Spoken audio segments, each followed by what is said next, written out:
Narration খুব important. Central গভর্নমেন্টের পরীক্ষায় এসএসসি পরীক্ষা, সিডিএস, অ্যাপক্যাট এই সমস্ত পরীক্ষায় তো এটা দিয়েই থাকে এবং স্টেট গভর্নমেন্টের যে সমস্ত পরীক্ষাগুলি আছে সেখানেও এটা দেয় ন্যারেশন। বিশেষ করে এমটিএস, সিজিএল, সিএসএসএল, সিপিও, হ্যাঁ, স্টেনো, সেন্ট্রাল গভর্নমেন্টের যে পরীক্ষা স্টেনো এই সমস্ত পরীক্ষা, প্লাস স্টেট গভর্নমেন্টের পিএসসি ক্লার্কশিপ পরীক্ষা, ডব্লিউবিসিএস পরীক্ষা, হ্যাঁ, এই সমস্ত বা পুলিশ ডব্লিউবিপি ক্যালকাটা পুলিশ, হ্যাঁ, এই সমস্ত পরীক্ষা এগুলি দিয়েই থাকে। এখন আজকে ন্যারেশন এর আগের দিন আমরা একটা করেছিলাম, আজকে ন্যারেশন করার সময় আজকে আমরা রুলসটা মোটামুটি উইদিন শর্ট টাইমের মধ্যে আমি বলে দিতে চাই।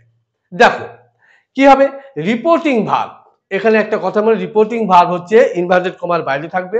রিপোর্টিং ভার্ব যদি প্রেজেন্ট টেন্সে থাকে তাহলে রিপোর্টেড স্পিচের টেন্সের কোনো পরিবর্তন হবে না।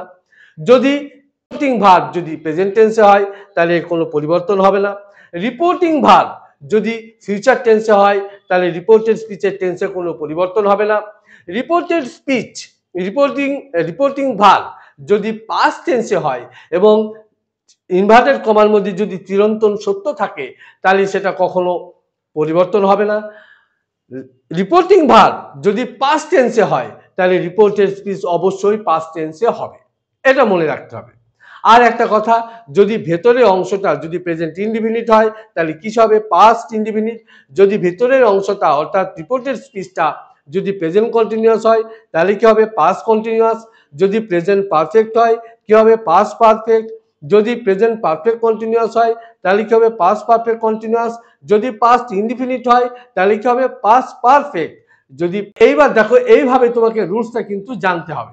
আর দিস থাকলে দ্যাট হবে, আর কি না নাও থাকলে দেন হবে, এগো থাকলে বিফোর হবে, আর হেয়ার থাকলে দেয়ার হবে, tonight, that night, yesterday, the previous day, আর হচ্ছে টুমোরো, দ্য নেক্সট ডে বা দ্য ফলোয়িং ডে। ওকে, তাহলে এই রুলস করে জানতে হবে। আরেকটা কি, can, could, may, might, shall, should, will, would, এটা জানলেই তুমি মোটামুটি পেয়ে যাবে। আর একটা কথা হচ্ছে অ্যাসার্টিভ সেন্টেন্স, যদি অ্যাসার্টিভ সেন্টেন্সে যদি সেড টু থাকে তাহলে টোল্ড হবে, কমার জায়গাতে একটা দ্যাট হবে। আর যদি ইন্টারোগেটিভ সেন্টেন্স হয় তাহলে কি হবে না, সেড টুর জায়গায় আস্কড হবে বা সেড বা সেড টুর জায়গায় আস্কড হবে। আর ইন্টারোগেটিভ সেন্টেন্সে জিজ্ঞাসার চিহ্ন উঠে যাবে, গিয়ে প্রশ্ন বোধক আর হবে না। আর যদি ইম্পারেটিভ সেন্টেন্স হয় তাহলে কি হবে, ইম্পারেটিভ সেন্টেন্স হলে সেটা হচ্ছে সেড টুর জায়গায় হবে অর্ডার, রিকোয়েস্ট, হ্যাঁ, এই সমস্ত হবে, আর কমার জায়গায় টু হবে।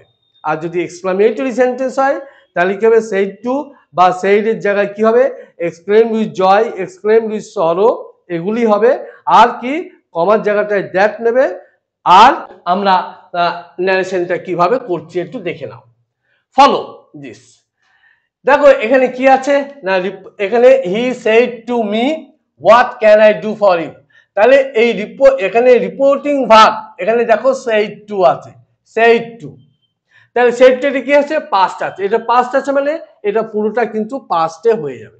এই পুরোটা কিন্তু এবার এই টেন্সটা কিন্তু পাস্টে হবে, পাস্ট, এটা কিন্তু পাস্টে হবে।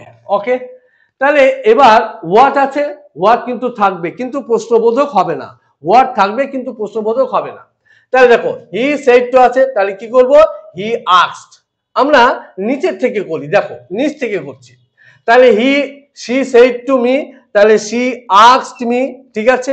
ওকে, কমার জায়গাটায় কি আছে না, ডব্লিউএইচ দিয়ে শুরু হয়েছে, তাহলে এখানে ডব্লিউএইচ দিয়ে শুরু, হোয়েদার দিয়ে শুরু হয়েছে, এখানে কিন্তু ডব্লিউএইচ ওয়ার্ড দিয়ে শুরু হয়নি, ওয়ার্ড দিয়ে শুরু হয়নি, তাহলে সেন্টেন্সটা ভুল।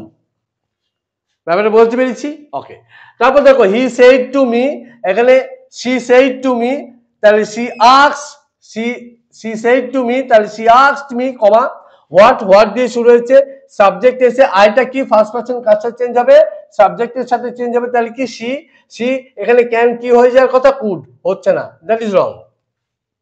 ঠিক আছে, next, she asked me what এসে, ক্যান আবার ইন্টারোগেটিভ হয়ে গেল, দ্যাট ইজ রং। বাকি থাকলো একটা, ওটা কি হবে, that is right, that is right. কিন্তু কিভাবে রাইট হচ্ছে এবার দেখি।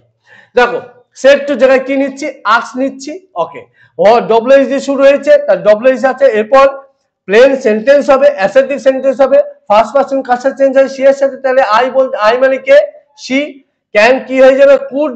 ওকে, ডু মোডের পর ভি ওয়ান থাকবে, ফর ফার্স্ট, এটা সেকেন্ড পারসন কাজটা চেঞ্জ হবে অবজেক্টের সাথে, এখানে অবজেক্ট হিসেবে আসবে, এখানে মি এর অবজেক্ট কি, মি।